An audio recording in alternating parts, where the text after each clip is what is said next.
Merci, on vous rappelle, le podcast qui vous plonge dans les coulisses captivantes du monde du casting. Bonjour à tous, bienvenue dans Merci, on vous rappelle. Aujourd'hui, j'ai la chance et l'honneur de recevoir une actrice qui va être dans le dernier film de Lajli, Bâtiment 5, Sylvia Niawa. Bonjour. Bonjour, comment tu vas? Ça va bien et toi? Ça fait plaisir. Franchement, c'est la première fois que on me propose un podcast, donc j'avais qu'une hâte d'essayer et c'est vrai que ça a l'air super cool, quoi. D'accord, super. J'ai hâte d'échanger avec toi. Hein. Écoute, ma première question pour toi, ça va être Sylvia, c'est comment ton entourage en fait réagit à ta carrière d'actrice? Alors, mon entourage, comment il réagit? Ils sont assez surpris parce que des fois, quand tu commences, tu dis je vais me lancer dans ça, il y a beaucoup d'appréhension. Oui, mais est-ce qu'elle va trouver comment elle va faire? Et là, ils sont agréablement surprises de se dire, en fait, du jour au lendemain que tu te vois qu'on me voit sur un écran, de se dire, en fait, elle a réussi, quoi. Et c'est vrai que ça fait plaisir, quoi. Mais oui, il y a beaucoup de joie Mais au début, vous voyez ça comment? Tout au début de ta carrière, quand tu as commencé, au début, quand tu as dit, écoute, moi, j'arrête l'école, je fais du théâtre. Non, beaucoup d'appréhension, beaucoup de peur. Beaucoup de peur de se dire, mais bon sang, elle va se vautrer, mais bon sang, elle va se retrouver dans des galères pas possibles. Tu sais, c'est bon. Ce sera un chômage sans fin parce que tu sais, c'est pas comme c'est vrai ce que j'ai dit parce que c'est pas comme tu m'entends? Oui, je t'entends, ouais. Oui, c'est pas comme en Angleterre, tu vois, par exemple, c'est un métier qui est vraiment pris au sérieux. Des fois ici, c'était plus pris comme un hobby, donc on se dit oui, mais faut trouver quelque chose de plus stable parce que c'est ça le problème, c'est que ça reste un métier où est-ce qu'il y a une certaine instabilité. C'est pour ça que beaucoup d'appréhendent. Oui, demain tu travailles, mais demain tu travailles pas. Qu'est-ce que tu vas faire? Ouais. Mais justement, tu viens de me parler de l'Angleterre, donc parle-nous un peu de ton parcours pour donner un contexte un peu à nos auditeurs. Donc d'où tu viens, raconte-nous un peu tout ça. Écoute, moi j'ai toujours été passionnée de cinéma, j'ai des origines ivoiriennes par mon père, et en fait c'est lui indirectement qui m'a fait découvrir le cinéma. Il avait plein de cassettes, il avait plein de VHS. Quand j'avais vu Beetlejuice quand j'étais petite, j'avais vu E.T., j'avais vu 2001 l'Odyssée de l'espace, le film de Stanley Kubrick quand même. J'avais vu ce film à testo. Et j'ai vraiment été happée. Je me suis dit, waouh, c'est magnifique. Et je me suis dit, comment ces personnes se sont pris la tête pour obtenir un résultat aussi passionnant et qui captive l'auditoire et les spectateurs. Et en fait, c'est là que je me suis pris de passion. J'ai commencé à faire des petites pièces de théâtre à l'école. J'aimais beaucoup regarder des making-of. D'ailleurs, des fois, je me faisais engueuler. C'était un peu la bataille, comme on est une famille nombreuse. Moi, je veux regarder mon making-of, je vais pas le rater. Et des fois, je lisais beaucoup de livres à la bibliothèque pour me renseigner sur le cinéma. Et c'est vrai que c'est là que est venue ma passion du cinéma. Et que je savais que je voulais faire ça et pas autre chose. Mais tu as parlé de Londres tout à l'heure. Est-ce que tu as fait un passage à Londres? Tu as vécu là-bas ou... Alors, oui, mais durant 6 mois. Mais l'ironie, je suis allée au moment où est-ce que c'était post-Covid, c'était encore en 2020. Ok. Donc j'en avais marre de rester enfermée. J'ai dit, mais j'ai envie de faire un truc que j'ai jamais fait. Et j'ai dit, tiens, je vais aller en Angleterre. Mais ce qui devait être 1 mois ou 2, je suis restée 6 mois. Et en fait, j'ai décidé d'avant d'y aller. J'avais entendu que l'acteur de Star Wars, je sais pas, j'ai oublié son nom. Tu sais, le jeune acteur qui joue dans la nouvelle franchise de Star Wars. Qui c'est? Oui, je vois, Moi aussi. Voilà. Ouais. Et lors d'une interview, il avait fait une école qui était tenue par un directeur qui était acteur et après qui s'est transformé en agent, qui a décidé d'ouvrir cette chance à toutes les personnes, quelles qu'elles soient, même issues de la diversité, à tout le monde, pour les ouvrir au métier du cinéma. Donc j'ai dit, tu sais quoi, j'ai envie de postuler. Donc j'ai envoyé des vidéos, je me suis pris la tête, j'ai même montré à mon père, est-ce que ça va? Il m'a dit, envoie, ils vont te prendre. Donc j'ai envoyé, et au moment où je pensais que j'allais pas être prise, ils m'ont pris. Oh, waouh! Et ils m'ont pris. Et alors, j'avais une immense fierté parce que tu connais le niveau des Anglais. Les Britanniques, c'est quand même high level. C'est la capitale carré. Par rapport à ça, oui, ils rigolent pas. J'étais tellement fière. Et en fait, malheureusement, j'étais là-bas, mais j'ai dû suivre les cours par visio. Tu sais, à cause du Covid, il n'y avait pas encore les procédures. Mais j'ai appris beaucoup d'enseignements. Je voyais la passion. Et en fait, c'est ça aussi qui m'a permis de revoir mon métier d'une autre façon. C'est que, par exemple, tu peux pas arriver à un casting comme ça. C'est pas tout de lire le texte. Il y a aussi un sous-texte. C'est pas tout de juger un personnage. Mais pourquoi je vais jouer un méchant? Non. Qu'est-ce qui fait que cette personne est méchante? Quelles sont ses motivations qui a fait qu'un matin, elle décide d'être comme ça? Et aussi, de vivre ce que tu es en train de jouer. C'est de ressentir des choses parce que c'est ça le cinéma, c'est de mettre à nu des émotions. Et souvent, certaines personnes, c'est très difficile de dire, voilà, de montrer ses forces, ses faiblesses comme ça, en plus devant un écran, surtout devant un grand auditoire. Et c'est vrai que j'ai beaucoup appris d'eux par différents professeurs, et puis aussi ça m'a permis aussi de me reperfectionner au niveau de mon anglais. Et c'est vrai que c'était une expérience incroyable, quoi. C'était super, franchement. Ça t'a fait un peu sortir de ta zone de confort, comme ils disent.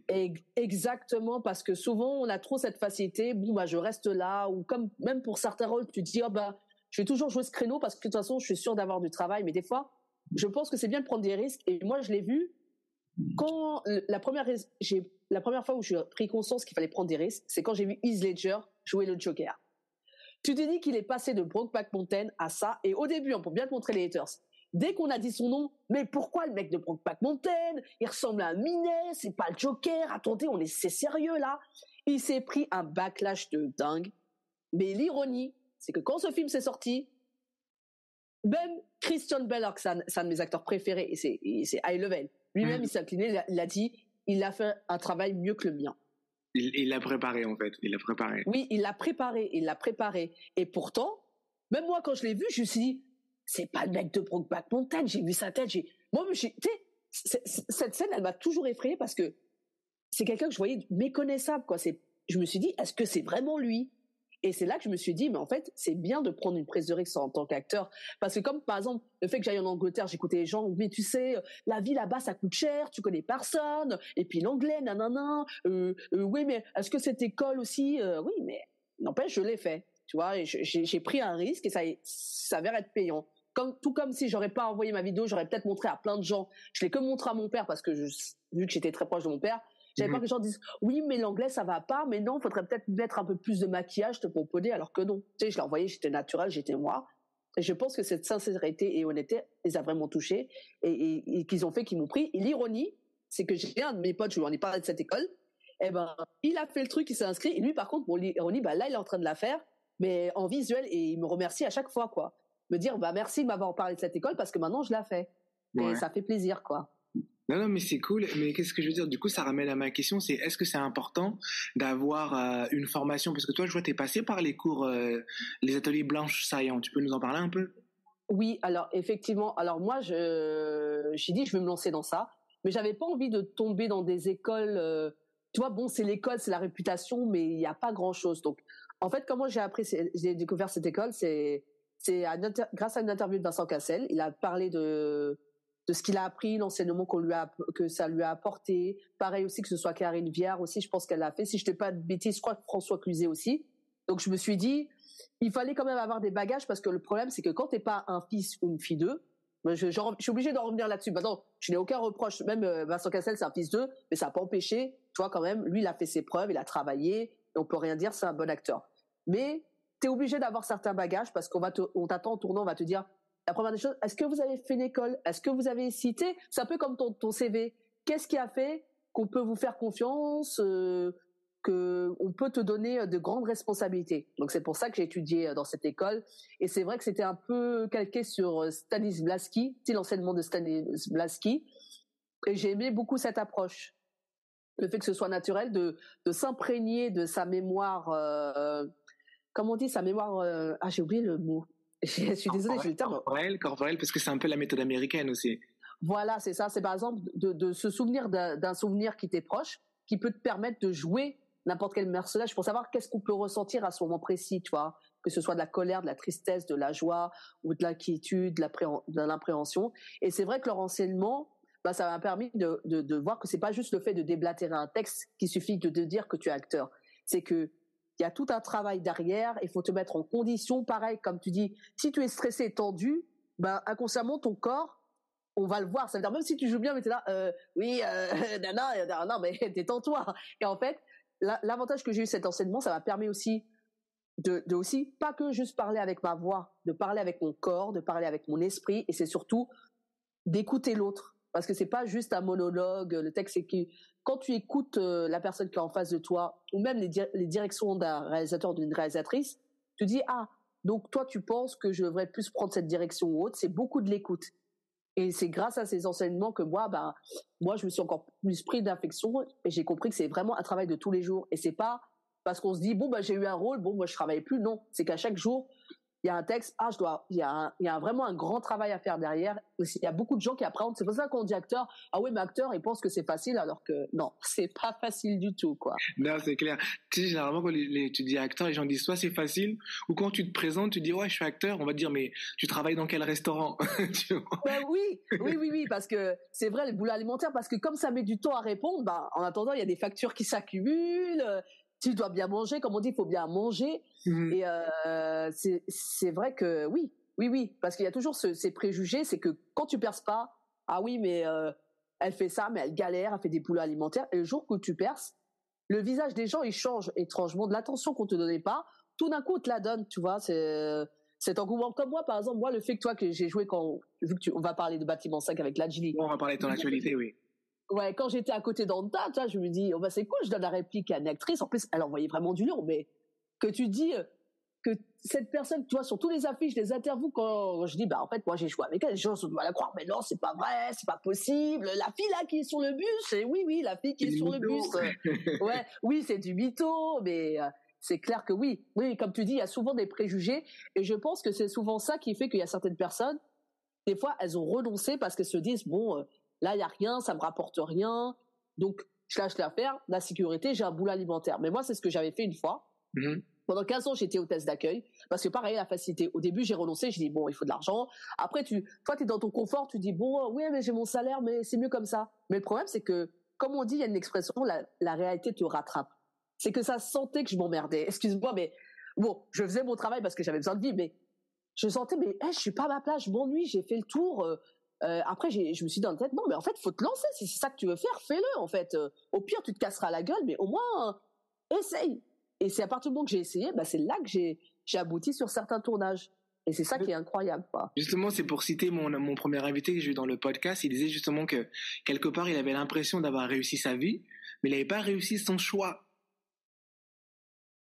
Ben, ça, c'est vrai, ça. Ça, c'est vrai. Parce que. Pas heureux. Oui, mais c'est ça qui est l'ironie. En fait, j'ai l'impression que ce métier, c'est constamment des choix. Par exemple, moi, je fais le choix. Si je fais cette carrière, je prends le risque, comme tu dis, ça se trouve, je vais me prendre la tête des 1 an, des 10 ans. Ça se trouve, je vais même pas obtenir un rôle. Donc, je prends un risque. Ou comme tu as dit, tu as le choix. C'est, comme on dit toujours, tu peux être heureux, mais le problème, c'est que il vaut mieux prendre un risque que de vivre avec des regrets. Et je te jure que cette phrase, c'est beaucoup vrai parce que tu vas te réveiller un matin. Ah, mais qu'est-ce qui se serait passé si j'aurais claqué cette porte et j'aurais pris ce risque? Parce que moi, t'imagines, j'aurais pas pris ce risque, ben, j'aurais même pas pensé me retrouver même sur un plateau de l'AJ, ou même écouter les gens, oui, mais t'as pas d'agent, tu peux pas travailler. Et ben, j'ai prouvé le contraire, j'ai réussi à travailler. Bon, même si j'ai trimé, j'avoue, j'ai galéré. Mais j'ai quand même travaillé sans agent, tu vois. Ben justement, mon autre question, c'est est-ce que tu peux nous conduire sur un souvenir de ton premier casting? Est-ce que tu t'en rappelles? Ah oui. Alors, je me rappelle. Mais alors, c'était un casting, mais vraiment, bon, je préfère en rire qu'en pleurer. Mais c'était comme toi. On se rappelle. Bon, ça rebondit sur ce que tu as dit. En fait, j'avais postulé. Ils cherchaient une fille qui était danseuse, tout ça. Donc, j'ai postulé. Et là, je reçois l'annonce. Je reçois la directrice de casting qui me contacte. Elle a dit oui, j'aime bien votre profil. Est-ce que vous voulez passer l'audition? C'est pour une série Netflix. C'est sur la jeunesse d'NTM. Je me suis dit mais trop bien. Donc j'envoie le truc. Oh, et le pire, c'est que j'ai demandé à un chorégraphe qui avait travaillé sur la tournée d'NTM de me coacher au niveau danse parce que je voulais vraiment maximiser mes chances. Donc j'y vais, tout se passe bien, tout ça. Et j'attends une semaine. Et là, je reçois un texto, tu vois, mon portable est vide. Je me suis dit, ah, c'est génial, ça veut dire que c'est mon site parce qu'on m'a dit la règle. Quand c'est mort, c'est qu'on te rappelle pas. Soit c'est un mail pour dire, bon, malgré vos qualités, mais non. Donc je me suis dit, le téléphone, c'est mon signe, ça veut dire que c'est un callback. Et là, désillusion totale. Je me rappelle, j'étais dans le supermarché, mais je n'oublierai jamais. Oh, oui, même si on a aimé vos qualités, malheureusement, on a préféré un autre profil, on vous souhaite bonne chance. Et là, je me rappelle, j'étais comme ça. En fait, je réalisais pas, je me suis dit, ok, je me suis fait racaler. Ok, j'ai raté une opportunité de ouf. Tu sais, j'étais partagée j'étais surpris. À un moment, j'étais en colère. Après, j'en ai pleuré. Je te le confesse, hein, j'ai pleuré. Et après, j'ai dit bon bah, c'est pas grave, tant pis, c'est la vie. Mais toi, tout ça pour te dire, c'est que des fois, des trucs comme ça, tu peux dire ouais ben, on veut pas de moi, ben, je lâche l'affaire et tant pis. Mais après, tu te dis non. En fait, faut continuer. En fait, faut vraiment rien lâcher. Mais en tout cas, ça, ce souvenir, j'oublierai pas. Et me dire, que, tu vois, même si j'ai répété avec un chorégraphe, pourtant j'avais bien dansé, j'avais tout fait, j'avais floqué mon t-shirt, tu sais, j'avais écrit fuck RATPT, j'étais vraiment dans les conditions des danseuses. Même mon pote qui a vu la vidéo, il va me dire, attends, c'est pas possible, t'es la meuf, quoi, pourquoi ils t'ont pas pris? Je fais, bah, écoute, hein, malheureusement, ça dépend pas de moi. Et c'est ça que j'ai appris avec le recul, qui fait que maintenant, tu sais, l'avantage, comme on dit, plus tu passes de casting, plus t'es moins déçu, parce que si t'en passes qu'un seul, on te recale, alors là, t'es en déprime, t'es en batterie, dépression. Mais si tu te dis, sur 10 castings que j'ai passés, j'ai réussi à en avoir 3, c'est déjà ça de gagner. Moi, je pense qu'il faut juste maximiser ses chances. Et c'est surtout, faut se dire, il vaut mieux que les gens soient honnêtes. Moi, je pars du principe que maintenant, si je me fais recaler, je dis pas, ah, la personne est méchante, elle veut pas de moi. Je me dis, elle a été honnête. Si elle ne se voit pas travailler avec moi, vaut mieux ça qu'elle me fasse perdre du temps, plutôt qu'elle fasse semblant qu'elle est contente que je sois là. Elle va pas me mettre en valeur, ou forcément, on sent pas ce désir-là. Je sais pas si tu me comprends, toi. Oui, je comprends. C'est comme, toi, par exemple, le fait qu'on parle, toi, moi, j'aime bien le fait qu'on parle, toi, je peux te parler pendant des heures, mais bon, vu que c'est un podcast, on est limité. Mais tu vois ce que je veux dire? Que plutôt, on se regarde, ouais, bon, une question, ouais, bref. Tu sais, tu réponds au truc, tu sens que tu t'emmerdes, tu sens que ça va pas. Et, comme tu dis, moi, je pense que il faut qu'on arrête de se dire que maintenant, un refus, c'est quelque chose de négatif. Il faut peut-être plus voir ça comme quelque chose de positif. Parce que quand tu vois plein d'acteurs qui se sont dit, je me suis fait recaler d'un film, oui, c'est triste, même si le film l'a cartonné, mais au final, c'est que c'était pas ton moment. Mais pour revenir sur ton film, je l'ai vu, la série sur NTM, justement. C'était pour jouer quel rôle? L'actrice principale, c'était quoi? Oui, c'était pour jouer le rôle de Lady V. Sur la série. Mais la fille qu'ils ont choisie, elle te ressemble, hein. Tu sais, Mais attends, tu vas rigoler, ça va être pour ton podcast. Tu vois, l'ironie du sort, comme quoi les montagnes y a que les montagnes qui se croisent pas. J'avais fait une figure sur Walking Dead, et j'ai vu qu'elle était là. Je me dis, c'est cool. Et en fait, je m'étais mis de dos, et je te jure, hein, on est venu me voir. À un moment, on m'a dit, excusez-moi, on va devoir changer votre coiffure parce que vous ressemblez trop à l'actrice qu'on a pris. Et j'ai rigolé. Et même, j'en ai parlé avec elle, j'ai rigolé. Je fais, l'ironie, j'ai passé le rôle d'LTN et au final, c'est elle qui l'a eu. Là, encore des similitudes. Et en fait, tu vois, quelque chose, toi, au moment où ça est arrivé, j'aurais pu en pleurer. Mais au final, quand on s'est recroisés, j'en ai rigolé parce que je me suis dit, non, là, je veux bien pour NTM, mais là, c'est bon, là. C'est quand même, faut pas abuser. Et je te jure, tout le monde me disait ça. On me disait, ouais, limite, je crois même qu'on m'a coupé au montage parce que, tu sais, c'était une figure, donc je m'en doutais, mais je pense qu'à mon avis, elle ressemble trop à l'actrice, donc non. Non, mais parce que quand t'as commencé à parler du casting, je me suis dit, non, t'as joué dans cette série. Et donc, j'attendais que tu me dises la vérité ou pas, parce que tu lui ressembles comme deux gouttes d'eau, hein. C'est comme si vraiment, en fait, tu les as inspirés pour ce rôle, tu sais. En fait, c'est ça que je me demande. Je sais pas si c'est mon côté verso, mais des fois, même s'il y a des trucs, je suis pas prise, mais des fois, ce que je dis en casting, tu vois, les mots, c'est pas comme si on s'appropriait ce que je dis, mais des fois, tu te dis, mais ils reprennent les trucs que j'avais, mais ils mettent en place une autre personne. Et comme tu dis, c'est des rendez-vous manqués, tu te dis, mais merde, en fait, j'étais à 2 doigts. Et en fait, moi, j'avais ces difficultés avant, c'est que à chaque fois, je visais toujours pas des petits, mais vraiment des rôles vraiment, et j'ai échappé. Comme une fois aussi, pareil, j'avais auditionné pour un film avec Zita Enro. Je sais pas si tu vois. Je vois qui c'est, oui, je connais très bien qui c'est, oui. Tu vois, l'ironie quand j'ai, ouais, c'est une actrice talentueuse, j'adore. Tu vas pas me croire. Quand la directrice de casting m'a parlé du film, elle a dit oui, ce sera avec Zita Enro. Je sais pas pourquoi j'ai eu un titre, je fais je vais pas avoir le rôle. Non pas parce que je me sentais défaitiste ou j'avais peur vis-à-vis de Zita Enro parce qu'elle est très talentueuse, mais je me suis dit on est 2 filles métissées comme ça. Ouais. Tu vois ce que je veux dire? C'est trop de similitudes, tue la similitude. Et inconsciemment, alors que j'avais pas commencé le casting, je me suis dit je vais pas l'avoir peut-être à cause de ça. Et ça a pas loupé, même si j'avais bien fait mon audition. Elle m'a dit oui, on recherche encore d'autres filles. Donc ça, c'est le code indirect, j'ai compris. C'est une manière polie de dire bon, le profil convient pas. Mais l'avantage, finalement, j'ai pas été choisie.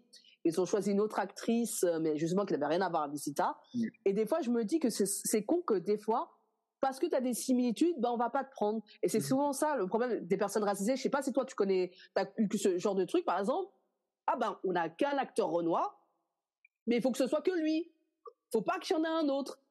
Je connais très bien ce problème, et comme je le disais dans l'annonce du podcast, on va pas tirer sur l'ambulance parce que demain on va encore travailler, tu vois. Oui, mais ce que je veux dire, l'ironie, c'est que moi, quand elle m'a dit ça, je me dis c'est sûr que je l'aurais pas parce que il y avait trop de similitudes. Ouais. Mais tout ça pour te dire, c'est que c'est ça qui est assez marrant, c'est que tu ne sais pas, comme tu dis, qu'est-ce qui fait que on vous rappelle.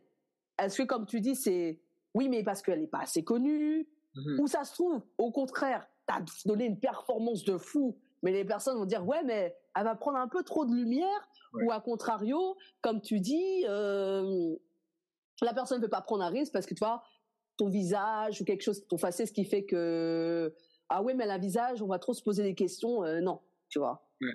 Mais justement, pour rebondir un peu sur ce que tu viens de dire, quand tu dis que quand il y a un seul noir dans un tel truc, on n'en prend pas d'autres, est-ce que t'as pas l'impression qu'en ce moment, on assiste un peu à une revanche de la banlieue? C'est-à-dire quand tu regardes toutes les séries qui cartonnent en ce moment, tu vas voir Validé, tu vas voir En Place, Banlieusard, ou même quand tu regardes les derniers Lajli, Bâtiment 5 ou Les Misérables, t'as l'impression que maintenant on s'intéresse à nous un peu. Oui, bah c'est ça que j'ai adoré justement toi, l'exemple que je t'ai cité. Bah maintenant, quand tu vois ces cas de figure, maintenant c'est plus un problème parce que on a compris. Bah en fait, le monde il est fait comme ça. Il y a des personnes comme ça. Par exemple, tu vois le fait que Antadio, tu vois, elle joue le rôle principal, elle joue face à Aristote. Toi qu'ils soient ensemble, c'est pas un problème, tu vois. C'est que c'est juste des gens qui vivent des situations normales au quotidien et qui sont confrontés à certaines difficultés qu'on met pas forcément en lumière. Et moi, je suis d'accord avec toi parce que ce problème maintenant, ça a plus lieu d'être. Parce que je t'ai dit, l'audition, c'était il y a longtemps, mais là, j'ai l'impression que maintenant, c'est plus un frein. Toi, par exemple, bah, t'es Renoir, bah, moi, on se peut, toi, t'es Renoir, peu importe. Mais avant, c'est clair qu'il y avait ce questionnement. 10 ans auparavant, ça aurait été un sujet. Mais maintenant, ça ne l'est plus. Et comme tu dis, c'est grâce à des personnes qui cassent ces codes, malgré toutes les barrières qu'ils se sont pris, eh ben, ça a marché, quoi. Justement, pour revenir à ton actualité avant qu'on rentre en détail, comment tu te retrouves dans un film de Lajli? Ouais. Alors ça, c'est encore mes aventures. Je te jure, si je perds, je vais raconter une biographie. Ils vont dire, mais cette fille, elle a un destin exceptionnel. Comment elle fait, quoi? Comment elle fait? Raconte-nous tout. Alors, je vais tout vous raconter. Alors, c'est très simple. À la base, j'avais participé à un court-métrage qui n'était pas payé. De là, j'ai rencontré une actrice avec qui j'avais joué déjà sur un court-métrage précédent et j'ai fait de nouvelles connaissances. Donc, on a sympathisé, on a bien rigolé et on a décidé, pour se donner la force, de créer un groupe Instagram où on postait des annonces. Donc, chaque fois, moi, j'envoyais, on s'envoyait de la force. Et un jour, j'ai ma pote qui m'avait envoyé un message. Apparemment, elle m'a dit, oui, voilà, moi, on m'avait reparé en mode casting sauvage pour un film qui s'appelle Les Indésirables et ils recherchent d'autres personnes. Est-ce que tu voudrais participer? Je dis, ouais, vas-y, pourquoi pas? Donc, toi, elle m'envoie le mail, donc je remplis. Tu sais, c'est pas genre je postule, ça veut dire j'envoie le mail, genre je m'inscris, nom, prénom, toi, tu connais. En fait, j'envoie, mais j'ai pas de réponse. Et l'ironie, c'est que ma pote, elle fait, bah, attends, moi, m'envoyer l'adresse, tout ça. Je sais, bah, je comprends pas, moi, j'ai pas eu de retour. Je dis, bah, écoute, viens, je t'accompagne. Au pire, je vais leur poser la question. S'ils me disent non, bah, tant pis, je rentre chez moi, il y a le bus, le RER, et puis, tant pis, moi, j'aurai mon après-midi, tu vois. Elle m'a dit, d'accord.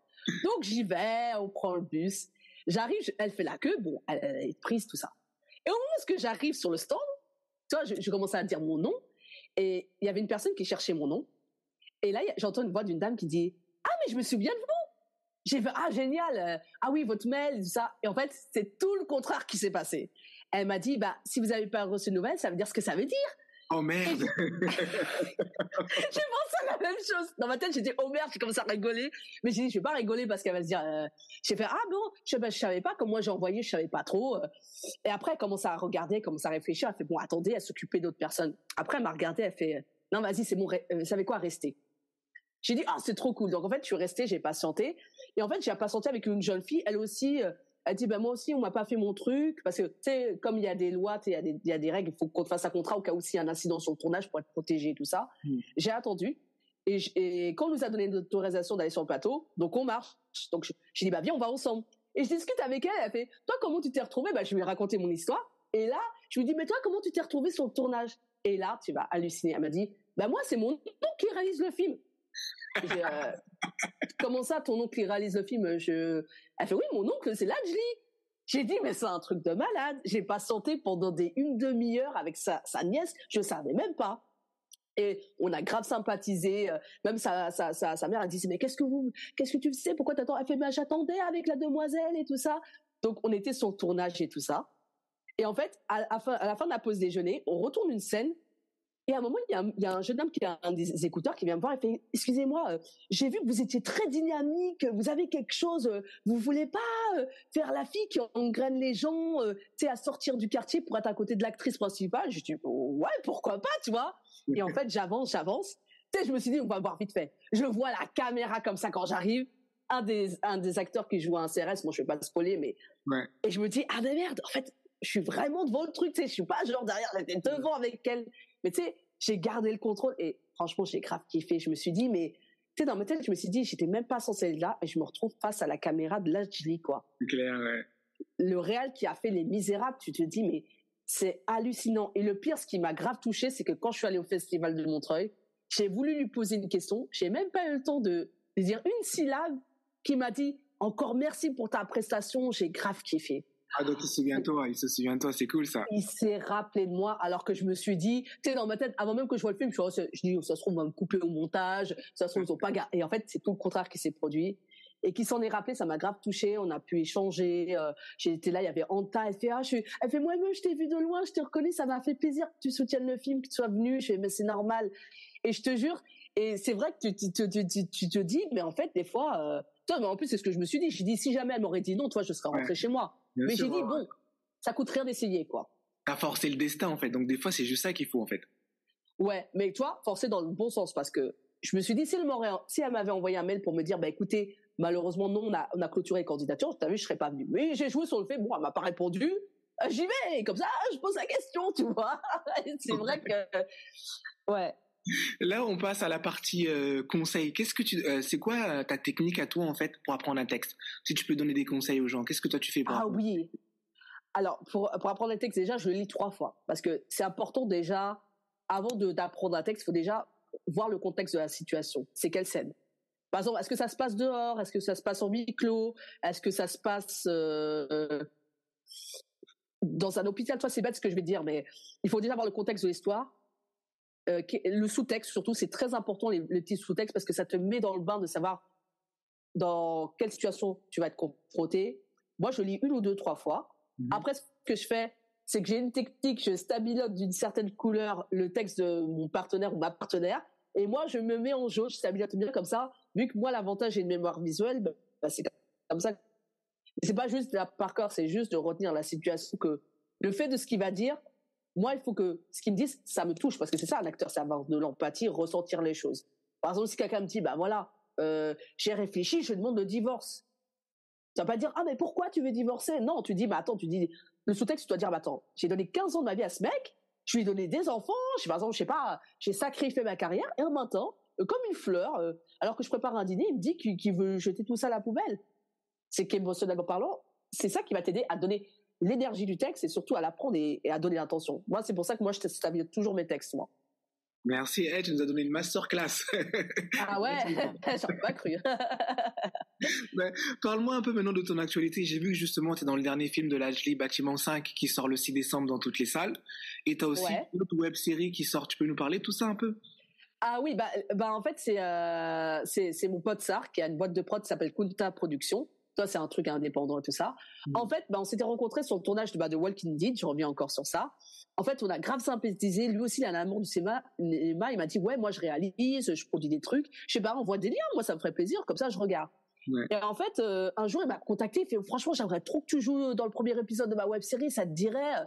J'ai dit, bah, écoute, ok, si tu veux. Donc, on a tourné et tout ça, et que ça avait mis longtemps. Il m'a dit, ouais, mais m'en fais pas, ça me prise de prendre du temps. Je fais, écoute, je préfère que tu prennes le temps, que ça fasse quelque chose de bien, plutôt qu'on se précipite, ça va être la catastrophe. Eh ben, la patience finit par payer, parce que dès qu'il m'a envoyé le lien, c'était la première fois que j'aimais me voir à l'écran. En fait, j'ai aimé la manière dont il m'a filmé, et surtout, comment laquelle il m'a mise en valeur. Et c'est ça que j'ai apprécié, et même le concept, tu vois, c'est que même moi je l'ai posté sur mon TikTok, tu vois, je pensais pas avoir des retours, les gens disaient mais c'est quoi cette série, ça a l'air bien, mais moi je vais regarder, je vais dispo le 15 décembre sur YouTube, n'hésitez pas. Et justement, je vais jouer le rôle d'une avocate, tu vois. Waouh, ça a l'air pas mal. Ouais, je joue le rôle d'une avocate, et lui aussi, on travaille ensemble, mais en fait il va tomber dans une espèce d'engrenage, une sorte de course contre la montre. Et moi, c'est pour ça que moi j'aime, toi, j'ai accepté de travailler avec lui parce que moi, j'estime que tous les préjugés que j'ai eus, tu vois, les gens me connaissaient même pas, juste ils voient une photo, ouais, bon, non, je la prends pas, ou ouais, mais elle a l'air, alors que moi, je juge pas les gens, tu vois. J'aurais pu dire, mais attends, le truc n'est pas payé, on va perdre notre temps à être là devant des caméras, ça me rapporte rien.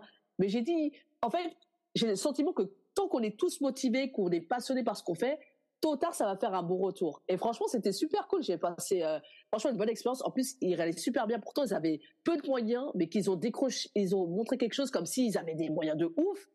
Et comme tu dis, c'est que aussi, c'est de se donner les moyens.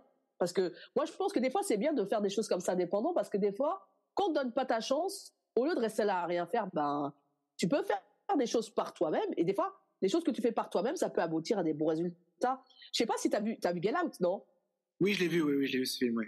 Eh ben, tu vois, Jordan Peele, moi, quand je commençais à fréquenter mon copain, je connaissais pas Jordan Peele. Il regardait un truc, ça s'appelait, tu sais, c'est un sketch qu'il faisait avec son pote, tu vois. Et j'ai dit, mais c'est trop marrant, ça. Et en fait, la manière dont c'était filmé, je me rappelle, il y avait un épisode où est-ce que Jordan Peele, bah, il jouait tu sais, il avait une tête comme ça, et il y avait un corps de petit garçon, il jouait un petit garçon qui dit, ouais, j'ai fait du lait. Mais, tu sais, c'était flippant parce que, la manière dont il faisait, c'était angoissant. Et cet épisode, il m'a traumatisé. Et mon copain de l'époque, il m'avait dit, ouais, moi, je suis sûr que ce mec-là, il va cartonner.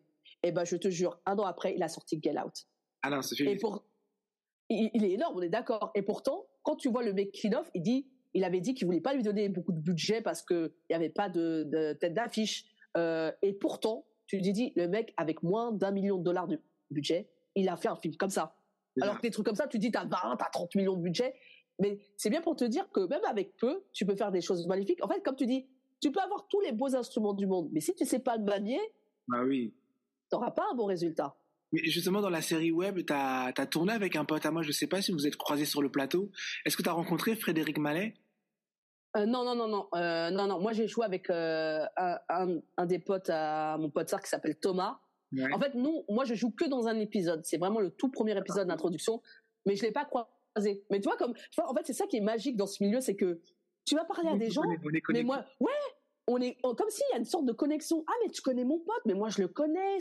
C'est dingue, tu vois. On discute et on connaît, comme tu dis, ça se trouve, ton pote, il a joué dedans, quoi. C'est marrant. Ouais, il joue un flic dedans, parce que quand j'ai vu la bande-annonce que tu m'as envoyée, je l'ai vu un flic, j'ai fait non, c'est Frédéric, qu'est-ce qu'il fait là?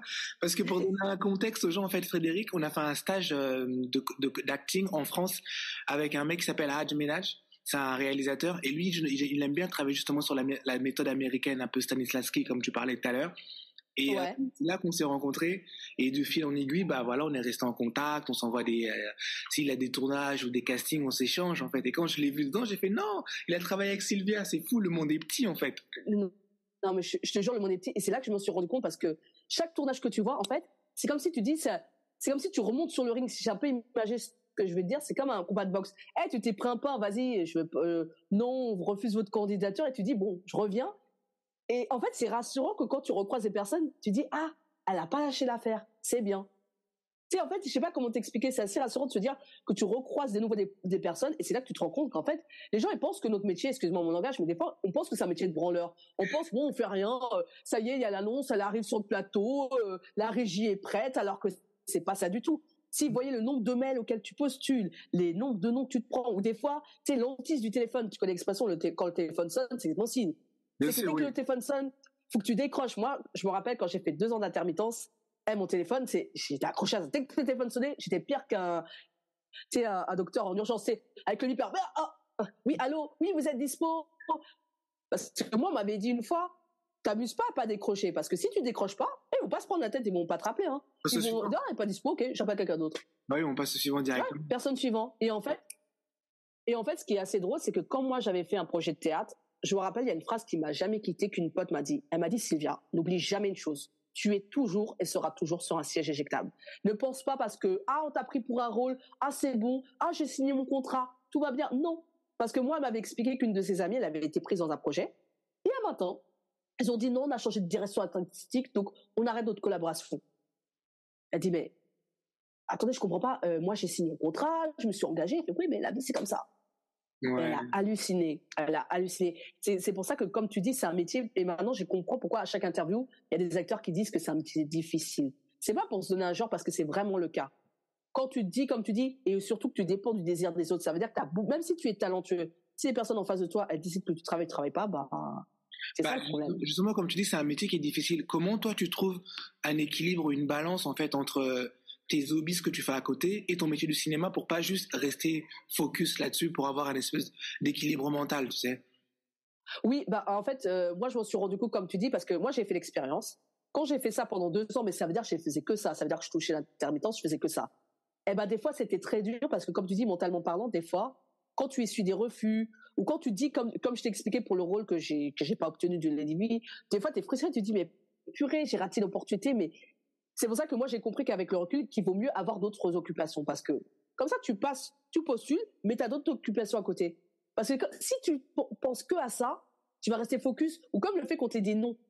Tu vas pas penser, ah, mais ça se trouve, tu peux pousser à d'autres trucs, on va te dire oui, tu vas rester, ah, ben non, on m'a dit non, je vais arrêter. Et je pense que, comme tu as dit, il faut trouver quelque chose à côté. C'est pour ça que moi, je comprends des parents quand ils disent, oui, il faut quand même avoir des études, un bagage. Parce que j'avais lu un livre d'un youtubeur, mais rien à voir. Hein. Il expliquait justement qu'il voulait se lancer dans des trucs de manga, mais il faisait des études d'ingénieur. Et il était asiatique, tu vois. Et tu connais les darons, les asiatiques, c'est les études, c'est important. Évidemment que oui. Eh ben, ses parents, ils ont dit, OK, on accepte, mais à la seule condition que tu valides ta dernière année. Comme ça marche pas. Tant mieux, t'as de l'argent, tout te fait plaisir, pas de souci. Mais par contre, si ça marche pas, bah, tu vas pas perdre ton temps. Au moins, tu as validé ton année, tu pourras repostuler dans n'importe quel travail. Et moi, je pense que c'est ça, comme tu dis, parce que ça t'évite non seulement d'être déçu, et de surtout, comme tu dis, de rester dans une sorte d'instabilité, parce que comme tu dis, c'est que t'es obligé à chaque fois de postuler parce que tu dis, mais en fait, si je postule pas, si on m'accepte pas, je ne bouffe pas, je ne travaille pas. C'est pour ça qu'il y en a qui sont contraints de faire des boulots alimentaires parce qu'il y a des loyers, mais aussi, toi, ce qui est pris, c'est que, ouais, mais imagine, on m'appelle, le casting, c'est le jour où est-ce que je travaille de 10h à 10h, comment je vais faire pour le travail, tu sais, genre, vous êtes où, C'est pour ça, comme tu as dit, c'est un dilemme constant. Et comme tu dis, il faut avoir un bon équilibre et surtout être bien entouré. Parce que je pense que le fait que tu sois entouré, et je pense que même le fait qu'on te dise, ah, c'est bien, continue, l'air de rien, cette phrase, ça te booste de fou. Par exemple, moi, je sais que justement, il y a un des acteurs qui s'appelle Mehdi Moussa, il joue justement dans Bâtiment 5. Et dernièrement, il a fait un court-métrage qui s'appelle Nous les griots, tu vois. Et il a eu le rôle principal, un truc qu'il aurait jamais cru un jour. Et moi, il m'avait dit oui, on va diffuser mon film à Génération Court, ça me ferait plaisir si tu viens pour me soutenir. Je dis écoute, pas de problème, Moussa, je viens direct. Et en fait, je suis venu, je l'ai regardé, j'étais tellement touchée de le voir avoir un rôle principal. Et le pire, quand j'étais encore plus touchée, c'est que quand à la fin de la projection, parce qu'ils remettaient les prix, il a gagné 2 prix. Et tout le monde l'applaudissait, tout le monde a aimé. Et à l'unanimité, ils lui ont donné prix du public, le prix. Il était tellement heureux, mais je voyais son émotion. Il a dit, franchement, quand je vois ça, il a dit, j'ai envie de rien lâcher, vivre le cinéma et tout ça. Et je te jure, ça m'a tellement motivée. Parce que ça se trouve, des gens, ils auraient pu dire, oui, mais avec ton accent africain, ça se trouve, tu trouveras pas drôle. Oui, mais t'as pas d'argent. Mais toi, le mec, il a rien lâché. Il se retrouvait en tête d'affiche, tu vois ce que je veux dire. Et comme tu as dit, je pense que c'est important l'équilibre parce que il suffit que toi, on ait un doute, on se dit, ouais, mais ça se trouve, là, je viens de me faire recaler. Est-ce que je devrais pas lâcher l'affaire? Et je pense qu'en fait, c'est justement, au lieu de voir ça négativement, il faut voir ça comme quelque chose qui, inconsciemment, pour te dire de ne pas lâcher, parce que c'est quelque chose qui te booste. On t'a pas pris, mais c'est pas grave. Faut pas croire que tous les acteurs, on leur a déroulé le tapis rouge, on les a pris. Non. T'imagines que Stallone, même pour Rocky, c'est lui qui a écrit le scénario, pour te dire. C'est lui qui a tout fait. Les prods, ils ont dit, ah, mais non, nous, on veut un acteur connu. Il a dit, moi, je m'en fous, si c'est ça, je me casse. Ils ont dit, OK, on vous donne un petit budget. Tu sais, l'air de dire, tu sais, la petite vengeance. OK, tu vas avoir le rôle, on te donne un peu. Tu te démerdes avec ça. Et l'ironie, le mec, il a gagné un Oscar. Pareil pour Sharon Stone. Elle avait produit un film. Elle a dit qu'à l'époque où ils n'avaient pas passé ces 2 acteurs, écoute bien, Russell Crowe et Leonardo DiCaprio. Elle a dit, je veux ces 2 mecs-là. Alors qu'ils n'avaient pas, ils étaient connus, ils étaient inconnus, personne ne les connaissait. Les prods, ils ont dit non, mais on ne les connaît pas. Et puis, ils sont vite faits. Elle dit, moi, je les veux. Ils ont dit, si vous les voulez, vous avez qu'à leur donner une partie de votre salaire. Elle a dit OK. Et c'est ce qu'elle a fait. Elle a dit, j'ai sacrifié mon salaire pour donner une partie à Russell Crowe et à Leonardo DiCaprio. Et le pire, c'est qu'après, même DiCaprio, des années plus tard, il a dit, je dois tout à Sharon Stone parce que ma carrière n'aurait peut-être pas eu le même impact si elle ne serait pas intervenue. Et des fois, c'est ça qui est magique parce que quand tu es une actrice novice ou un acteur comme toi, par exemple, quand tu débutes, t'as pas de légitimité dans le sens que on a tous une légitimité, mais personne veut nous entendre. C'est-à-dire même si ce qu'on dit, ça n'aura pas d'importance parce que ce n'est pas un grand nom. Mais tu vois, par exemple, si quelqu'un, je te donne un exemple, comme Lajli, il parle, il dit non, cette fille, faut la prendre. Ah ouais, d'accord. Tu vois. Bizarrement, d'un seul coup, on te prend. Bizarrement, et c'est ça que, comme tu dis, ce qui est dingue, parce que le fait que nous on réussit, c'est parce qu'il y a des gens forcément qui croient pas en nous, mais il y a une personne qui se dit, ben non, cette personne elle sort du lot, je vais lui donner sa chance. Et qu'importe du compte ira-t-on. Et c'est ça qui est incroyable dans cette industrie, c'est que moi j'ai compris à mes dépens, je me suis dit même si j'ai beau être talentueuse, mais si en face de moi il y a personne qui me laisse. Tu sais, c'est comme quand tu arrives dans l'école, tu sais, le cliché, tu es là avec ton plateau, bon, je vais m'asseoir, est-ce que je peux m'asseoir à côté de vous? Non, cette place, elle est prise, et tu as quelqu'un qui va te dire, bah, viens avec nous, tu vois, tranquille, tu vois, qui va t'accepter tel que tu es. Et c'est vrai qu'aussi, il y a aussi une problématique aussi, je sais pas si on peut en parler ensemble aussi, ce que j'ai remarqué, c'est que pour certaines femmes, moi, ce que je trouve injuste, c'est que, il y a un moment donné, pourquoi on ne devrait plus être légitime à être face à une caméra? Parce que je sais pas si tu as entendu parler de l'agisme, tout le sexisme, c'est en plus Oui, une libération de la parole. Personnage, il y a des femmes, on leur propose plus certains rôles, en fait, parce qu'on ne veut plus les voir à l'écran, parce que elles sont plus aussi attirantes qu'elles l'étaient quand il y a 20 ans, ou les choses comme ça. Mais c'est ça que j'ai pas compris, parce que pour un homme, on s'en fout qu'il soit attirant ou pas. Parce qu'il peut avoir une gueule, comme tu dis, une gueule de ciment, on s'en fout. Mais pourquoi nous, forcément? Parce que femme signifie désir, ou femme signifie visuel. Dans le sens que, si j'aime pas ce que je vois, je ne peux pas regarder. Alors que c'est faux, parce qu'il y a plein d'actrices confirmées. Je sais pas, comme Judi Dench, je sais pas si tu as vu une actrice très réputée en Angleterre, même elle a joué dans plusieurs James Bond. Ça n'a pas empêché qu'elle a fait une longue carrière. Et même j'ai un bon exemple, Olivia Colman, qui a gagné un Oscar pour La Favorite, tu sais, c'est une actrice britannique. Pareil, à ses débuts, elle était femme de ménage. Après, elle a décidé de se lancer, mais elle a une carrière sur le tard, mais ça n'a pas empêché qu'elle a une carrière. Qu'elle a quand même été lauréate, alors que pourtant elle a dépassé la quarantaine, pourtant elle est beaucoup sollicitée. Et des fois, je me demande, en tant que femme, des fois, est-ce que si par exemple une personne se lève, dit tiens, je vais me lancer, ah oui, mais si vous n'avez plus 20 ans, toi, le cliché, par exemple, la fille de 19 ans qu'on repère, on lui donne le rôle, j'ai mon César, je cours sur les tapis rouges, je suis égérie de marque, et puis que toi, tu vas dire, arrivé à un certain âge, qu'on va te regarder du genre, mais c'est trop tard. Bah oui, c'est comme si t'as manqué le bus. Genre, t'as raté le bus, il y a partout, t'as raté ton coche. Oui, t'as raté ton coche. C'est le côté, genre, c'est la jeunesse qui fait vendre, ou la jeunesse qui fait rêver, en fait. Et du coup, je trouve ça, c'est dommage qu'on censure certaines actrices. Je sais pas, justement, si t'avais suivi le débat, j'en parlais avec, je sais plus qui, Muriel Robin, qui disait, oui, à un certain âge, on me donne plus rien, qu'est-ce qui se passe et tout. Pourtant, c'est c'est vrai, mais pourtant, c'est une actrice, bon, c'est une bonne humoriste, en plus, elle joue bien, mais c'est ça que j'ai pas compris, c'est que pourquoi, parce que là, à la base, quand t'es acteur, on parle de talent. Et tu vois, c'est pour ça que je reviens sur DiCaprio. Lui, il a été assez intelligent pour éviter ce sujet-là. Par exemple, toi, sur Titanic, c'était un peu le beau gosse, tout ça. Et lui, il a senti que ça allait partir dans cette vibe-là. Il a dit, moi, je vais pas être beau gosse. Moi aussi, j'ai envie de manger des pâtes, j'ai envie de me laisser aller. Je vais pas mettre la pression, faire ma diète. Elle a dérivé sur d'autres rôles plus indépendants et des fois plus intimistes. Que après, on a fait abstraction de son physique, tu vois. Pourtant, ça n'empêche pas le charisme qu'il a.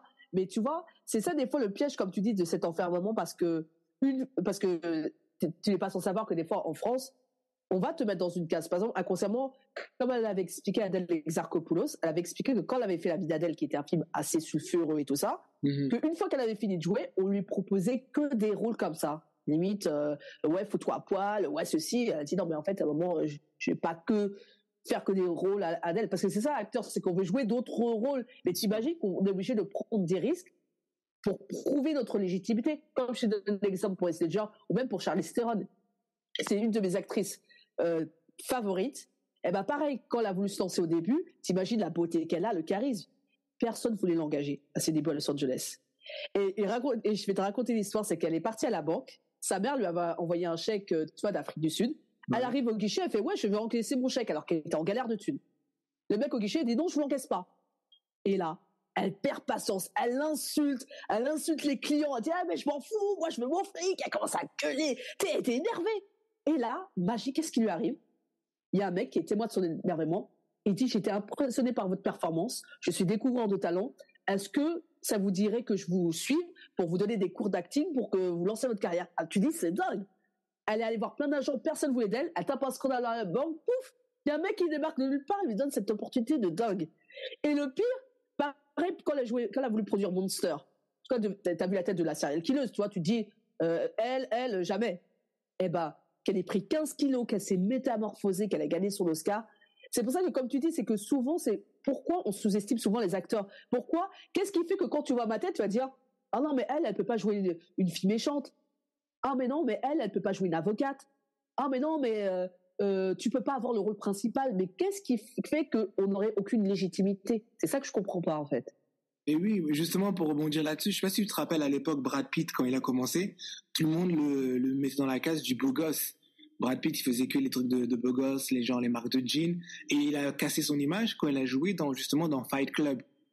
Et à partir ouais, exactement. Ah ouais, non, il peut faire autre chose, c'est pas juste un corps, un physique, même si des fois il en joue un peu, mais on sait qu'il peut faire autre chose. Oui, bah pareil, comme pour Seven, c'est que c'est le truc, je m'attendais pas dans ce rôle-là, quoi.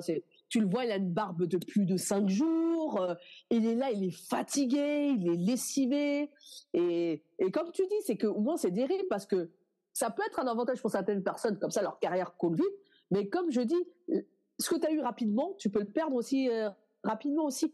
Parce que, arrivé à un certain âge, si tu as joué sur la beau gosse, oh, je suis belle, oui, mais le problème, c'est que si tu arrives à un certain âge, parce que cette beauté, forcément, va disparaître.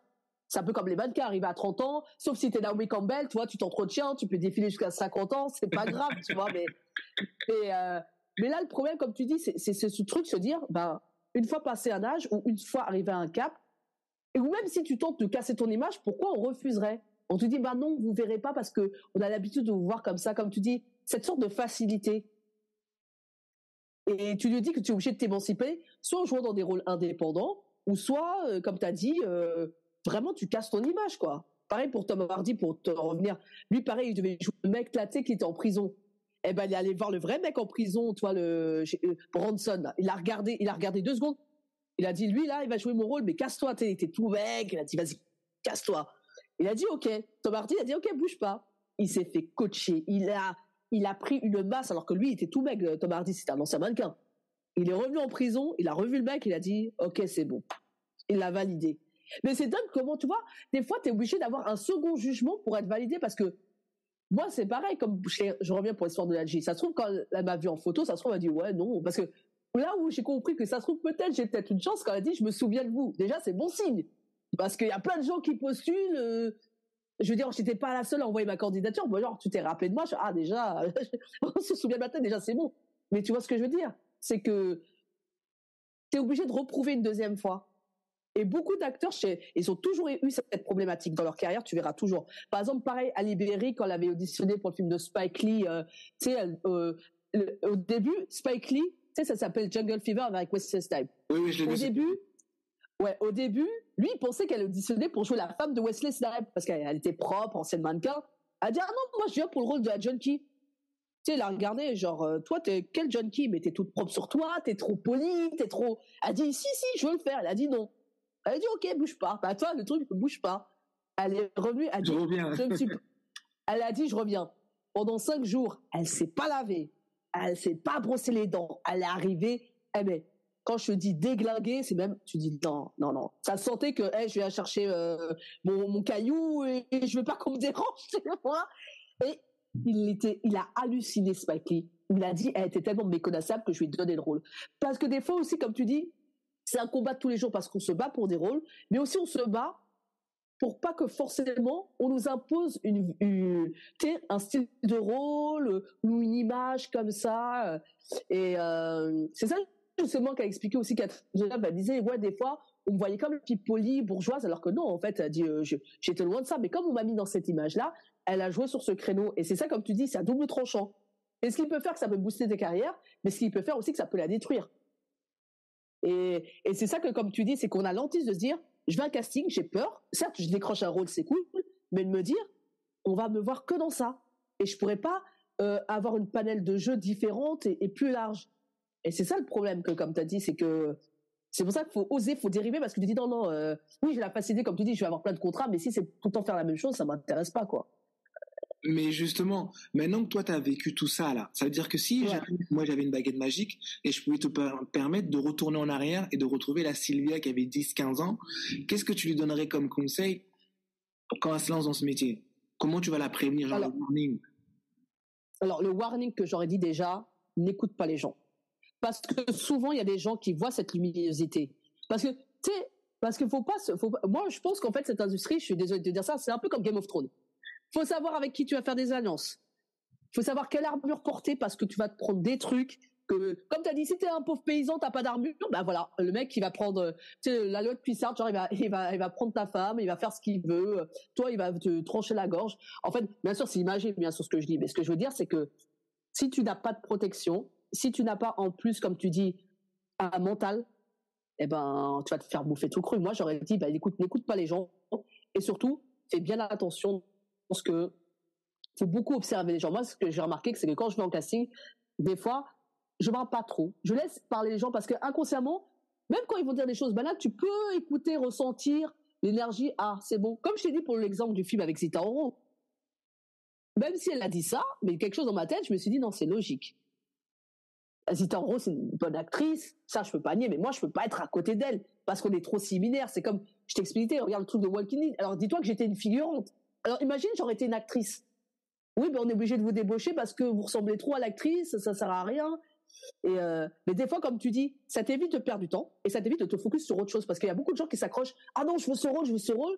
Et après, t'arrives, tu te prends un nom. Comme il y a une histoire qui m'est arrivée, je voulais t'en parler, tu vas me donner ton avis. En fait, ma pote, elle a partagé un truc, une pote réelle, elle m'a dit, ouais, postulez. Donc j'ai vu l'annonce, donc j'envoie mon snap, j'ai dit, ma pote, elle m'a dit de postuler, donc je postule, je vous envoie ma candidature. Et j'ai dit, si vous me prenez, tant mieux. Si vous me prenez pas, tant pis, ce sera une autre chanceuse qui aura ma place. À 8h20 le lendemain, je reçois un mail, je reçois un texte. Bonjour Sylvie, on a vu votre profil. Voilà, elle a commencé à me parler de l'histoire du film. Je me suis dit, mais c'est génial. Envoyer une vidéo de présentation, tout ça. Donc, je m'exécute, je fais tout. Par contre, parce que, comme on dit, il faut reconnaître ses temps. Il y a un truc que j'ai voulu faire, que j'ai pas réussi à faire. J'ai pas réussi à nommer mon fichier. Quand je l'ai envoyé sur mon portable, ça allait. Et comme par hasard, quand je l'envoie sur mon ordi, je veux le nommer, pièce trop lourde, je fais, mais merde, le temps passe, faut que j'envoie, sinon elle va croire que c'est mort. Donc j'ai dit, bon, c'est pas grave. J'ai dit, je tente le tout, j'envoie tout. Mais je lui ai dit, par contre, je suis désolé, j'ai pas pu nommer mes fichiers, je m'en excuse. Alors je te parle, ça fait 2 semaines, j'ai plus de réponse. Mais j'ai dit, mais what the fuck? Alors que pourtant, j'avais envoyé un truc, le lendemain, elle m'a répondu, et là, ouais. Plus rien. Mais ça, des fois, ça veut rien dire parce que ça se trouve, elle est partie sur autre chose, ou elle est à l'étranger, ou elle est juste indisponible. Et comme on dit des fois, elle va te rappeler, mais tu te rappelles même plus à quel moment elle t'avait dit qu'elle devait te rappeler, tu sais. Ouais, c'est vrai, ouais. Voilà, je pense qu'elle est juste elle est en train de travailler sur autre chose. Après, pour nommer tes fichiers, je sais pas, est-ce que tu utilises WeTransfer pour envoyer tes fichiers? Non, pas du tout. Justement, ça pour les gens qui nous écoutent, quand tu es acteur et que tu as besoin d'envoyer des fichiers qui sont beaucoup plus gros et qui font moins de 2 gigas, il y a un site internet, ça s'appelle WeTransfer. Tu vas là-dessus, tu cliques, tu télécharges ton fichier depuis ton ordinateur, ça te l'envoie et ça envoie un lien à la personne qui veut le recevoir en fait. Comme ça, trop bien. Ouais, t'as pas ce souci-là de te dire, ah ouais, le fichier il est lourd, comment je fais? Non. WeTransfer, c'est gratuit et tu peux le faire quand tu veux. Franchement, c'est bien cette anecdote, c'est ça qui est bien, parce que des fois, tu vas te dire, mais j'ai fait le truc, je comprends pas. Et en plus, l'ironie, je me suis dit, ça se trouve, j'ai peut-être pas nommé mon fichier, elle s'est dit, c'est mort. Elle est en informatique, elle s'y connaît pas, c'est pas son truc. Ah ouais, non. Mais en fait, c'est ça qui est assez frustrant, comme te dis, autant qu'on n'a pas de moyens, comme te dis, pour se mettre en avant, parce que comme je l'ai dit, on dépend du désir des autres, mais comme tu dis, quand t'as peu de matériel, parce que ça te tombe dessus. T'imagines, toi, t'as pas de WeTransfer, t'as pas de truc, mais j'ai pas de matos, comment je peux faire pour envoyer un photo? T'es là, tu fais à droite, à gauche, non, je suis pas dans l'angle, je suis en train de parler dans le vent. En fait, c'est vrai comme, il faut en rire parce qu'il y a beaucoup de gens, comme tu dis, imagine, moi, ça fait un moment que je suis un peu dans ce milieu, je commence un peu, petit à petit, j'en apprends tous les jours. Mais t'imagines quelqu'un qui connaît rien, et des fois, ce qui me fait rire, c'est que moi, je veux qu'on me dise, comment ces acteurs qui disent, ouais, j'ai pris une photo dans un photomaton, on m'a pris. Alors que l'autre qui s'est pris la tête à faire son angle, à faire son zoom, à faire son filtre, je sais pas quoi, lui, il n'est pas pris du tout. Donc ça, il faut qu'on m'explique c'est quoi ce délire. Et des fois, c'est juste une question de feeling. Parce que j'en parlais avec une autre comédienne, c'est pas juste la compétence ou ton talent qui va déterminer qui on va prendre pour tel projet, en fait. Je sais pas si tu es d'accord avec moi. Parce que des fois, tu vas être démêlé, mais une personne, elle va arriver. Moi, j'ai un exemple, ça fait longtemps. J'avais passé un casting pub à l'époque. C'était Yves Lafesse qui réalisait et c'est un casting pub pour Yoplait. Non, les Yop. Tu te rappelles les yaourts à boire, ouais. Voilà, yaourts à boire. Et ce casting pub, on est arrivé, on était 3 comédiens. Il y avait moi, un pote, et j'avais un autre pote qui s'appelait Moussa. Moussa, c'était un mannequin, il est grand, black, noir, musclé et tout. Et pendant tout le casting, tu me crois, Moussa a pas dit un mot. Il a pas dit un mot. Nous, on est arrivé, la scène, je me rappelle comme si c'était hier, on avait une scène, on était 3, on devait faire 3 jeunes hommes qui essaient de rentrer dans une boîte de nuit. Donc moi, il y avait moi et mon pote Teddy, qui est un Portugais, et t'avais Moussa, le Sénégalais, le Malien. On était tous là. On a joué, là, on arrive devant la porte de la boîte, et nous, on était là, ouais, laisse-nous rentrer, nanana. Teddy, il parle, il joue. Moussa, il a pas dit un mot, il était juste comme ça. Il a rien dit toute la scène. On fait couper. Nous, on sort de là, on était, ah, putain, on a déchiré ce casting. On va avoir, au sûr, on nous rappelle. On nous rappelle pas, c'est Moussa qui a eu le rôle. Il a pas dit un mot toute la scène. Mais en fait, moi, je trouve ça marrant parce que souvent, tu vois, comme pour le truc de Bâtiment 5, t'imagines? Moi, on m'a même pas repéré en mode casting sauvage, rien du tout. Moi, je suis allée au culot et au final, c'est moi, on m'a vu dans le truc, tu vois. Et c'est ça qui est assez drôle, c'est que comme tu dis, des fois, j'ai le sentiment que plus tu montes c'est comme quand quelqu'un est amoureux, plus tu montes amoureux, tu vas être là, offrir des fleurs. Ah, du tout. Plus tu montes, tu t'en fous, tu te prends pas la tête. Oh, oui, vous voulez venir. Oui, on vous veut. Et comme tu dis, c'est assez marrant, cette histoire. Oui, parce qu'il faut ça arrive souvent en plus. Pouvoir se détacher, c'est un peu comme tu dis pour revenir sur le tour de l'amour, c'est suis-moi, je te fuis, suis-moi, c'est quoi déjà? C'est suis-moi, je te fuis, fuis-moi, je te suis, un truc comme ça là. Ouais, c'est ça. Suis-moi, je te suis, fuis-moi, je te suis. Donc c'est un peu pareil. Ce métier, ça veut dire qu'au moment où tu te détaches, c'est comme comment dire l'actrice qui joue Wonder Woman. Elle disait que elle, le jour où elle a reçu l'appel pour dire qu'elle était prise, c'est au moment où elle était auprès d'abandonner. Elle se disait, moi, c'est bon, j'en ai marre, j'en peux plus. Elle prenait un avion pour aller je sais pas où. Et c'est là qu'elle a reçu le coup de fil qu'on lui disait, c'est bon, c'est toi Wonder Woman. Et c'est là, elle s'est dit, mais moi, j'étais arrivé à un point, je m'étais dit, ça y est, c'est fini. Moi, je m'arrête là, les castings et tout, j'en ai marre. C'est comme genre... Non, mais c'est vrai ce que tu dis, parce qu'il y a beaucoup d'actrices qui ont vécu ou d'acteurs qui ont vécu ce cas similaire. Par exemple, comme l'actrice de Orange is the New Black, tu vois, Crazy Eyes, c'est la meuf là. Elle disait qu'elle auditionnait, personne n'apprenait. Elle a dit, au moment où est-ce que je voulais lâcher l'affaire, j'ai eu l'audition pour Orange is the New Black et accroche-toi. Elle a dit quand elle est sortie du casting, elle a dit j'étais convaincue, j'ai fait de la merde, ils vont jamais me rappeler, c'est fini. Et le pire, ils l'ont rappelé, ils ont dit on a tellement kiffé votre prestat qu'on vous veut. Et l'ironie, elle devait être qu'en guest, elle devait apparaître juste dans un seul épisode. Elle a signé pour 6 saisons. Tellement les gens ils ont kiffé son personnage, alors qu'à la base elle devait même pas être là. Tu vois, c'est comme tu dis, c'est que des fois il y a ce côté, et c'est pas faux ce que tu dis, parce que moi aussi, hein, on l'a tous eu, même si les gens qui disent non, moi j'ai jamais lâché, c'est faux. Il y a toujours un moment, tu dis c'est bon, j'en ai marre, refus, ça me rapporte rien. Et moi, l'ironie, comme maintenant j'avais plus rien à faire, comme tu dis, c'est à ce moment-là, il y a commencé à avoir des petits trucs, tu vois. Bon, je suis pas encore arrivé au stade, je suis une tête d'affiche, mais déjà de me dire, bon, déjà se retrouver dans le deuxième film de Lajli, alors qu'il a attendu, même si c'est un petit, j'avoue, même si je parle pas, ouais, quand même, on me voit, mais même si c'est le stade de l'apparition, mais au moins de me dire, au moins j'étais là. T'imagines qu'il y a des gens qui auraient tellement voulu être à sa place. Par exemple, comme il avait expliqué le rôle là, tu sais, qui est joué par Aristote. Parce que moi j'aime bien quand il y a des, moi je conseille à tous les acteurs, faites des festivals, des salons, parce que c'est là les réalisateurs, ils ont le temps de vous expliquer leur vision des choses. Qu'est-ce qui fait qu'ils choisissent un acteur ou un autre? Qu'est-ce qui a fait qu'il y a le déclic? Qu'est-ce qui a fait qu'aussi, tu sais, au niveau du budget ou tout ça? Parce que je me rappelle, il y avait un spectateur qui avait posé la question, pourquoi vous avez choisi Aristote? Parce que franchement, il joue archi bien. Et même moi, franchement, je ne le connaissais pas. Il m'avait bluffé. Et en plus, il a fait le conservatoire. Parce que des fois, les gens ils disent, il n'y a pas besoin de formation. Voilà pourquoi il faut quand même faire une formation. Tu vois, comme je t'ai expliqué, je cite cet exemple d'Aristote. Pourquoi? Parce qu'à un moment, Lajli, il a dit, j'ai fait plein de castings. Mais il a dit, le problème, c'est que les mecs que j'auditionnais, il n'y avait pas ce truc. Le niveau, il a dit, le jeu, il était limite. Il était limité. Ça veut dire dans le sens que, ouais, il jouait, mais c'était pas transcendant que ça.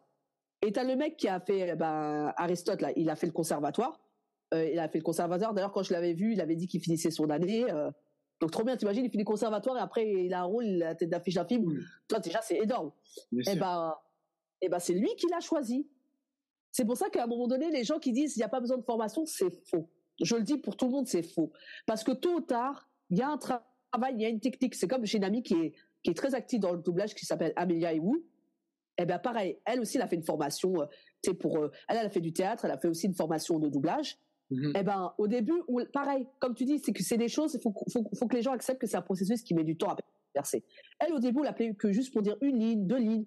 Et puis, petit à petit, on l'a proposer des petits rôles. Et puis après, un rôle secondaire, après principal. Comme une fois, la chance qu'elle a eue, elle a doublé juste une personne dans Empire, vite fait. Donc elle a dit, bon, ok, je fais la voix comme ça en français.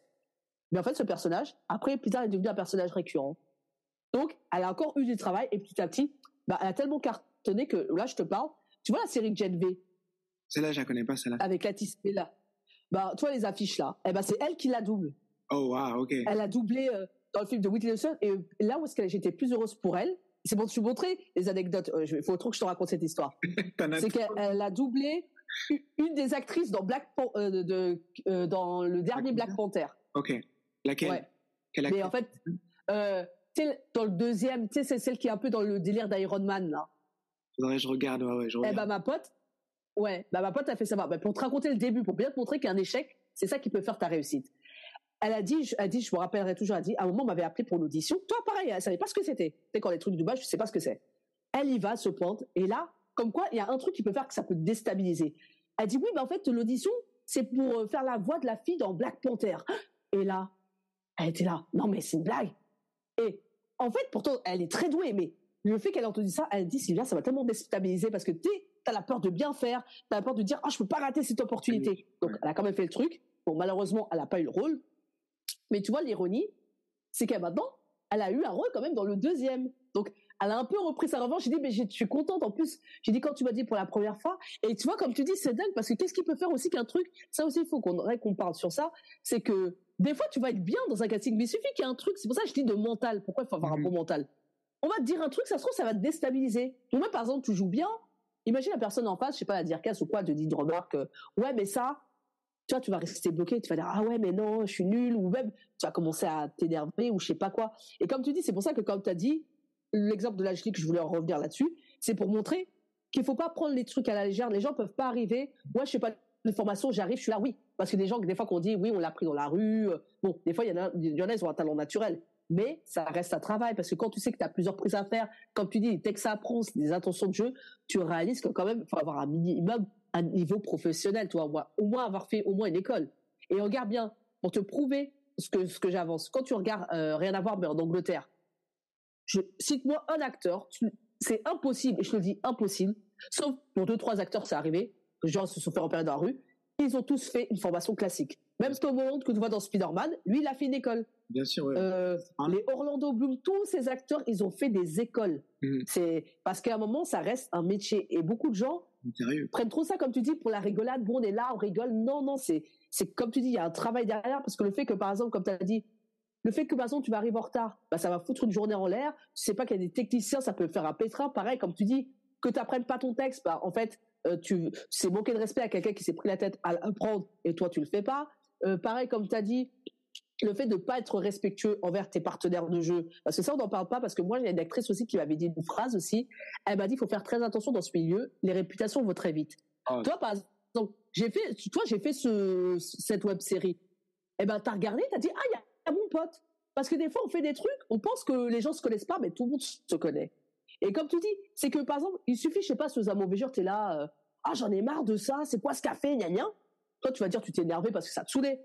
Les gens, ils vont remixer des histoires, surtout des fois des techniciens ou quoi, ils vont dire, attends, pourquoi les colériques, ou cette personne est colérique. Après, petit à petit, tu vas te coller une réputation qui te colle à la peau. Et des fois, inconsciemment, comme tu dis, tu vas pas comprendre pourquoi tu te retrouves pas, tu taffes pas, t'es là. Et c'est pour ça que, comme tu as dit, c'est un métier. Il faut que les gens prennent conscience qu'il y a des codes, en fait. Et je pense que c'est pour ça que certaines personnes, elles ratent des opportunités. Certes, il y a le talent, mais il faut connaître ces codes-là.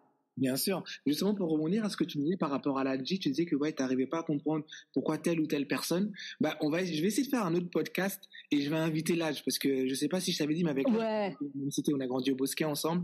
J'étais à la première du film quand il est venu à Toronto, en fait. Pour présenter. Oui, c'est vrai. Ouais. On était là ensemble à la première du film.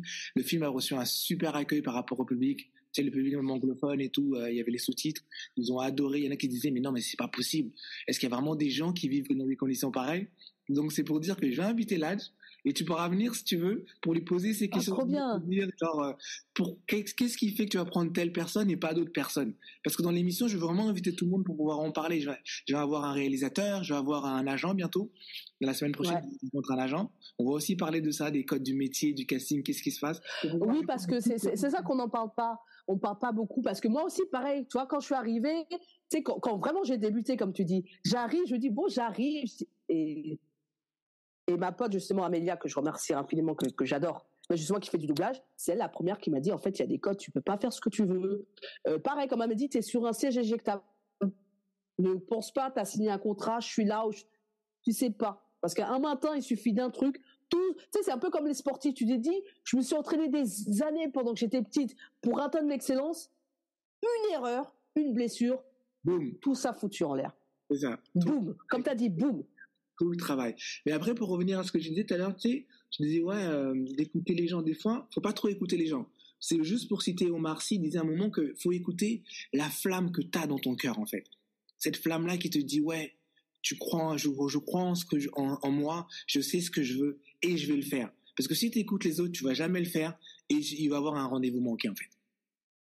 Mais t'as raison, parce que regarde, comme t'as dit, ton pote, est-ce qu'il s'est pris la tête? En fait, moi, je pense que des fois, c'est ça quand tu dis, l'autre qui s'est pris la tête, je veux bien faire, comme, tu vois, le cliché de l'autre qui accompagne son pote, mais c'est son pote qui est pris pour le rôle. Ben, c'est arrivé, par exemple, je sais plus qui, à Mel Gibson, même le mec d'Avatar, il a dit, mais moi, j'ai accompagné mon pote à son audition.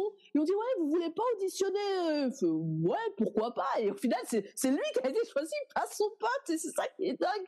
C'est ça qui est dingue. Et comme tu as dit, parce que c'est pas qu'ils ont pas pris ça au sérieux, mais c'est que quand tu dis tu te prends trop la tête, mais le temps passe. Les opportunités, elles passent. C'est pour ça que moi, je t'ai dit, tu vois, l'anecdote que je t'ai racontée, que j'ai envoyée, elle m'a pas répondu. Ça se trouve, peut-être, elle va se lever un matin, elle va me répondre, je vais dire, qui êtes-vous? Je vais m'en rappeler. Mais c'est comme tu as dit, c'est que tu postules, ok, mais il faut continuer à postuler. Et moi, c'est ce qu'elle m'avait dit, une pote, elle m'a dit, il faut toujours postuler parce que, ok, tu as eu un rôle dans un film, mais après, tu fais quoi? Tu restes là à attendre que le temps passe? Non, il faut que ce soit. Elle a dit pareil. Elle dit qu'à chaque fois qu'elle bouquait des trucs, pour être occupée toute l'année. Parce que tu finis quelque chose, tu fais autre chose. Parce que c'est ça, les gens, ils se reposent sur leur oreiller. Oh, j'ai fait un truc, c'est bon, je suis tête d'affiche, j'ai plus à me prendre la tête. Non, non, non, non. Et c'est ça, comme tu as dit, c'est parce que tu recommences. Même si tu l'avais dit, Steve Tetcheux, et j'adore Steve, hein. J'adore Steve, qui joue dans Les Misérables, Bâtiment 5. Quand j'étais partie au Festival Ciné de banlieue, et il parlait du film qu'il avait fait avec Cédric Ido, La Gravité. Et quand on lui a dit, est-ce que c'est des fois difficile? Et il a dit, mais en fait, mon métier, à chaque fois que je recommence un film, c'est comme si je repars de zéro. Parce que c'est d'une nouvelle équipe, c'est un nouveau rôle. Donc c'est ça que les gens, ils oublient. C'est pas juste la facilité. Comme tu dis, la routine, c'est toujours la même chose. Toi, tu vas travailler avec un réal ou une réalisatrice qui a une vision différente, une différente manière de travailler. Et c'est pour ça que, comme tu as dit, il faut être comme une sorte de petit caméléon parce qu'il faut t'adapter. Tu vois, par exemple, comme j'avais entendu, par exemple, que Keshish, lui, il avait une méthode, c'est que dans l'épuisement de ses acteurs, lui, il trouve des choses intéressantes à filmer. Mais des fois, tu as vu, les tournages, ça dure longtemps. Des fois, il y en a carrément, ils en pouvaient plus. Pareil pour toi, Stanley Kubrick, c'est un de mes réalisateurs préférés parce que j'adore ses visuels, son perfectionnisme. Lui, il était pareil. Par exemple, pour la scène de Shining, tu sais, quand l'autre, il tape avec sa hache, elle est tétanisée. T'imagines que cette scène, ils l'ont tournée plus de 100 fois, la même scène. Ouais, elle dit, imaginez, vous refaites 100 fois la même chose. C'est pour ça que quand tu la vois comme ça, les gens ils disaient, elle joue trop bien. En fait, c'était le stress, la fatigue. Elle en pouvait plus. Et le pire, c'est que sa peur se ressentait. Tu avais vraiment l'impression de la meuf, j'ai flippé que le mec, il réussit à rentrer dans la porte. Et comme tu as dit, c'est que c'est pour ça que, comme tu as dit, c'est que c'est un métier. Tu es obligé comme tu as dit, d'avoir une formation parce que c'est quand même important de savoir ce dans quoi tu vas t'embarquer. Comme tu as dit, que ce soit le texte, parce que comme tu as dit, parce que moi, l'avantage que l'enseignement, parce que comme on dit, il faut toujours tirer des bons enseignements de ce qu'on apprend. Moi, en Angleterre, j'ai appris une chose, c'est que tu ne peux pas arriver comme une fleur. Ouais, bon, j'apprends le texte, j'arrive. Non. Et en plus, l'ironie, ce qu'ils ont dit, et c'est ça que j'ai trouvé très intéressant chez les Britanniques, ils disent, de toute façon, vous pouvez nous mentir, mais nous, quand la manière dont on va jouer, on peut savoir si la personne, elle a vraiment lu le truc, elle s'est vraiment pris la tête, plutôt la personne qui a, bon, je l'ai lu à l'arrache et je me fais pas chier. Il dit ça, tu peux pas mentir. C'est pour ça, même, comme tu as dit, par exemple, c'est comme au théâtre. Tu peux pas tricher. Parce qu'on peut pas te dire, bon, on va la refaire. Non, tu te plantes, tu te plantes. C'est que tu n'as pas droit à l'erreur. C'est clair. Mais Sylvia, t'es une encyclopédie, c'est malade. Depuis tout à l'heure, je t'écoute, t'as trop d'anecdotes, c'est fou. Ah, merci. Ouais, mais j'en ai peut-être un peu trop. Mais ouais. Justement, là, le temps est en train de courir et ça va bientôt couper. C'est vraiment agréable de parler avec toi. Je voudrais continuer, mais je ferais pas faire. Moi aussi, j'aurais parlé des heures, ouais. C'est vraiment cool de passer un moment avec toi. Je vais essayer d'avoir l'Adjli et franchement, si je l'ai, je t'inviterai pour qu'on en parle tous les trois, pour avoir une bonne discussion et tout. Ah oui, avec grand plaisir. Mais en tout cas, merci pour ta gentillesse et merci pour l'anecdote. Oui, transfert comme ça, les autres personnes le seront parce que ce serait bête la prochaine fois. Merci Sylvia Nawa. Je t'ai dit merci. On vous rappelle? On vous rappelle aussi. Gros bisous, merci. Ciao.